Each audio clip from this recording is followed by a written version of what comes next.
bang, nobody's ever going to forget 2020, right? If I said something to you about, so how was 2016? You'd say, oh, let me see. I think I went to Cancun.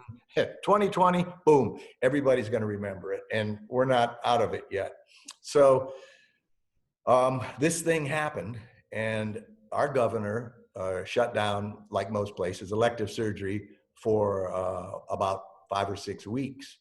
And it was eye-opening for me personally. It told me that I'm nowhere close to wanting to retire, okay?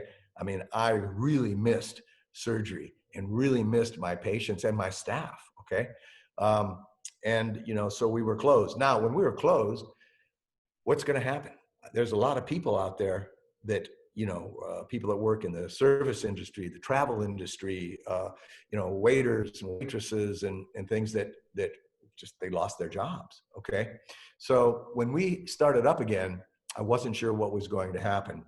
And much to my surprise, we were swamped. Okay. Now, you know, we had to cancel, I think I canceled at least 40 surgeries. Okay.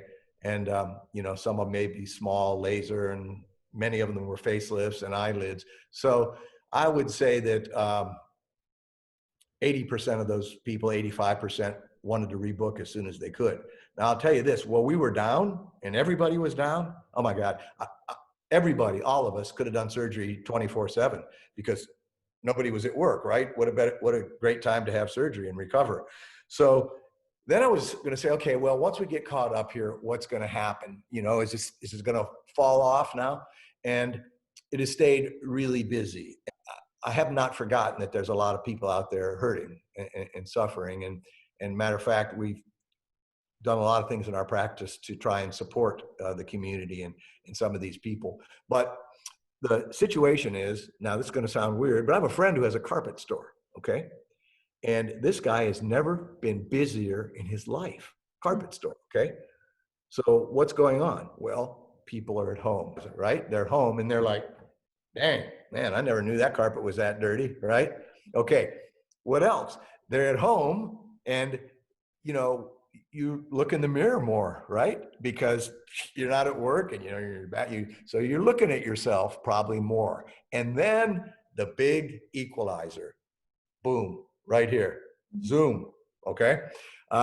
So, you know, a decade ago or 20 years ago for sure, we didn't get to see ourselves that much. You know, there's so many times in my life when I think about my residency training or this or that, and I say, God, I wish I had a picture. You know, nobody took a picture, you know, with a little camera. And now pictures are everywhere and we see ourselves. The fact that we can see ourselves has been a big driver for cosmetic surgery because people are sitting there, they're Zooming, they're FaceTiming, they're looking at themselves. They're not working, many of them. So that has been a big driver for cosmetic surgery. And one interesting facet to that, I'm thinking, well, okay, everybody's wearing masks. And so I guess probably lip fillers and maybe facelifts aren't going to be popular because all you see is eyes. And so I guess my blepharoplasty practice is going to boom. The other stuff's going to fall. It didn't happen that way at all. It's across the board busy.